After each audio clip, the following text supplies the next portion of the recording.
जहाँ पर जब प्राइसेस ऊपर जाते हैं डिमांड ज़्यादा आती है। बड़ी विचित्र बात है, आप अगर कुछ प्रोडक्ट खरीदना चाहते हो तो फ्लिपकार्ट की आप सेल का वेट करते हैं, मगर शेयर मार्केट के अंदर आप सेल का वेट नहीं करते हो, आप बोलते हो यार मैं तो MRP पे भी ऊपर खरीदूंगा।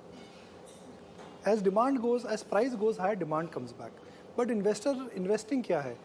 सोने को चांदी के प्राइस पर लेना, और सोना चांदी के प्राइस पर कब मिलेगा?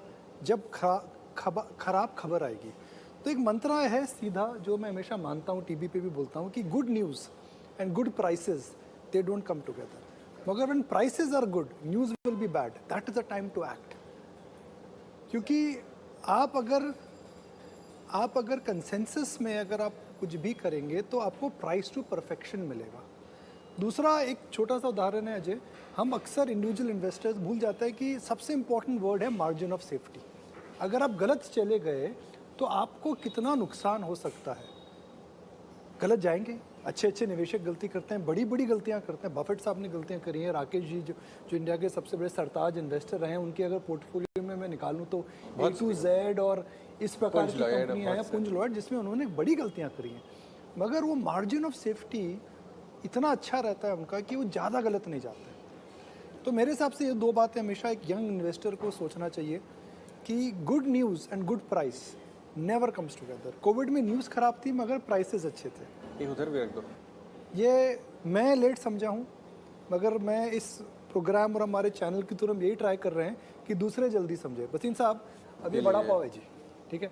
अब दिल्ली में जब छोले भटूरे हैं, बॉम्बे में वड़ा पाव इसको बोलते हैं, पूना में तो वड़ा पाव फेमस है, तो आपको तो इंट्रोड्यूस करने की चाहिए। Poona is actually the land of vada pav and misal pav, right? Yes, vada pav, misal pav. तो बढ़िया किधर मिलता है उधर? उधर जोशी वड़ा पाव। मैं सुना है उसके बारे में। हाँ, एक बार पुणे का चक्कर लगाया जाए। पुणे का चक्कर लगा कर आते हैं। आप कहाँ से?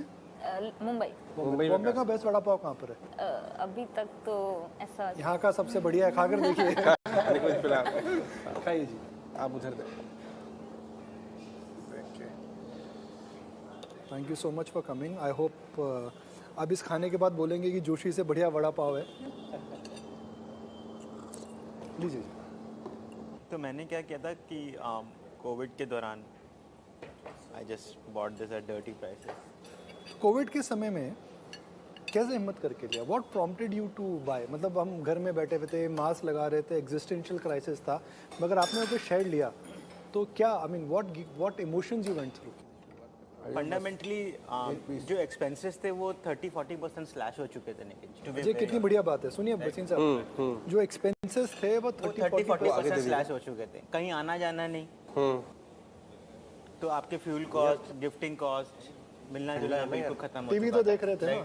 टीवी देख रहे थे, उसका चैनल का पैसा लग रहा था। यहाँ तक कि जो general lifestyle expenses like made वो भी स्लैश हो चुके थे। मतलब मैं बहुत कोर लेवल पे बात बता। हाँ जी, बहुत बढ़िया बात। तो पैसा था अकाउंट में, हिम्मत रखनी थी, वो चैनल आप लोगों ने बता दिया था। कितनी तो बढ़िया। मैंने like HDFC bank 1200, Bajaj finance 1800, Reliance 1000-1200 वो लेके रख दिए थे स्ट्रॉन्ग शेयर, और अभी तक मैंने उसको छेड़ा नहीं है। और मेरा है कि मैं 10-15 साल मिनिमम रखूँ। अनिया, आप क्या पूछना चाहेंगी? सो लाइक एक जैसे होता है कि आप वॉट यू आर सेइंग कि जितना बिकॉज टाइम सिंस हमारे पास ज़्यादा है एंड लॉन्ग टर्म हम इन्वेस्टमेंट एंड इसके लिए सोच सकते हैं। सो द थिंग इज़ अभी आज के या मेरी मतलब as a beginner investor, where should we put in our money? Is it in stock tip चाहिए जी। Like in what? बिकॉज नहीं मतलब क्योंकि अभी it we don't come to know कि कहाँ everything looks like a green platter to us. So simple thing is, see, there is a very thin line between a trader and an investor. The trader trades the price.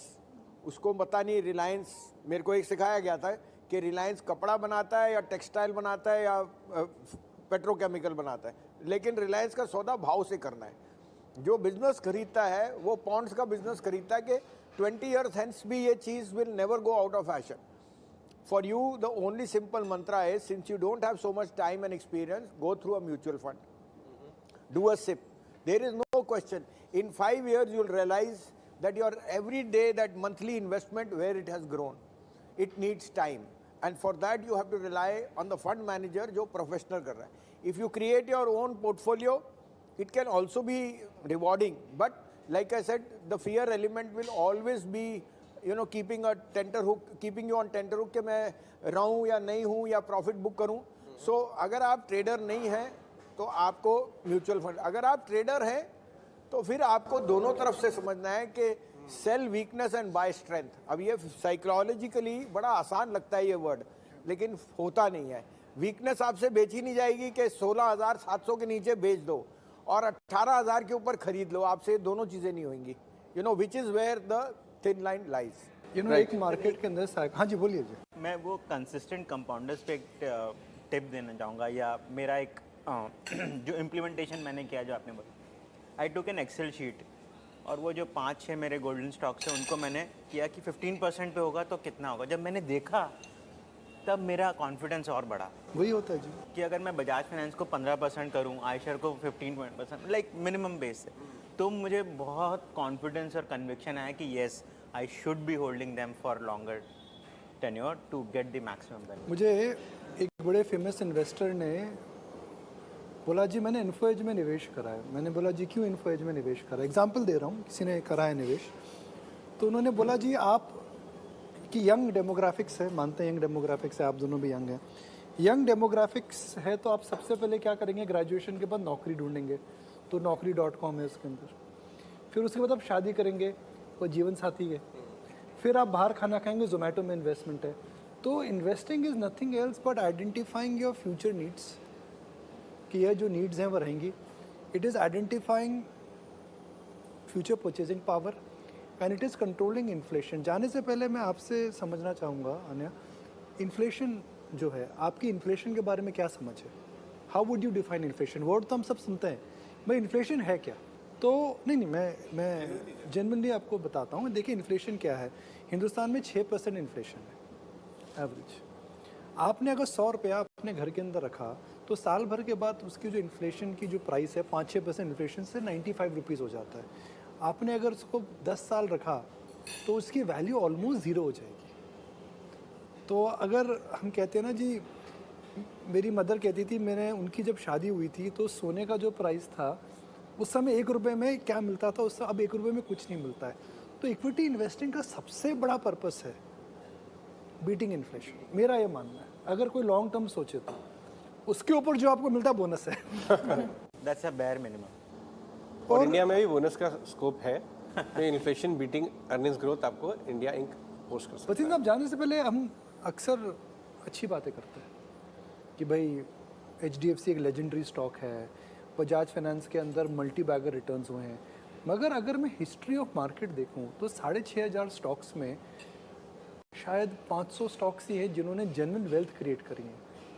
5500 stocks ने wealth destroy करी है. मैं Nifty की का position अगर देखूं तो Nifty की कंपनी हर 5-6 साल में बदल चेंज जाती होती है. रहती है. तो ये बोलना बहुत अच्छा है जी मैंने ये शेयर लिया और बड़ा बना, मगर ऐसा कौन सा आपका अनुभव है जिसमें आपने निवेश करा मगर आप गलत गए. मैं अदरवाइज मत लीजिएगा, गलत गए मतलब मैं समझना चाहता हूँ कि मार्केट क्योंकि डायनेमिक है तो हमारे ओपिनियंस और जो परिस्थितियाँ हैं, जो मूल्यांकन हम करते हैं, क्या वो भी चेंज होना चाहिए. बिल्कुल, और मैं उसमें कोई दो राय नहीं. मैंने ज़्यादा गलतियाँ की होंगी, ऐसे ही नहीं बाल सफ़ेद हुए. Mistakes only make us wiser. And secondly, you know, just to mention, it's a disclosure, I did invest in JP on the pretext of infrastructure and a lot, and that got stuck as a debt. So normally आप अपने losers को hold करते हो, you know, human tendency. अभी recently I was very bullish on RBL Bank, you know, when it came. I thought that, you know, I know the management and I know, I was fairly confident that it's a very, but it has underperformed and may have been a, but I am still holding conviction and staying put. So there are numerous examples. And निकुंज, हम ज़्यादा चीज़ों में गलत होंगे, but वो सब 50-100 share में से 2 ऐसे निकल जाते हैं, जैसे हनीवेल या एक हैवल्स या एक पॉन्ड्स, जो आपको फिर उस सब का मज़ा दे देते हैं कि इतने शेयरों में हम. And there is no perfect and free lunches. You have to do the trial and error yourself. The research now has become much easier. और जैसे आपको कहा, fund managers are paid to do their job. We have to rely on someone. पहले हर आदमी को ये पता होता था, एक नॉर्मल घर ने गाड़ी खरीदनी है तो वाइफ को हस्बैंड संडे को 10 जगह घुमाएगा कि कहाँ डिस्काउंट है. और सुबह वसीम साहब ने कहा रिलायंस ले लो, चुप से ले लेगा, 10,000 गवा जाएगा, शाम की चाय भी मिस कर जाएगा। वो कहे क्या, तो research was missing, you depended on tips. अब वो नहीं है। People look for fund managers. Ajay, you are seeing the amount of PMS, you are seeing the amount of AIF. So I think India is just on the place of takeoff. As a quote, Michael Patra also said the same thing. बिल्कुल। So we should look inwards rather than outwards. बहुत अच्छा समय है इस समय भारत का, और investor बनने का तो अच्छा ही समय है। रिसर्च करिए, 18 और स्वदेश देखिए और करते रहिए सिस्टमेटिकली इन्वेस्ट। अब बहुत बहुत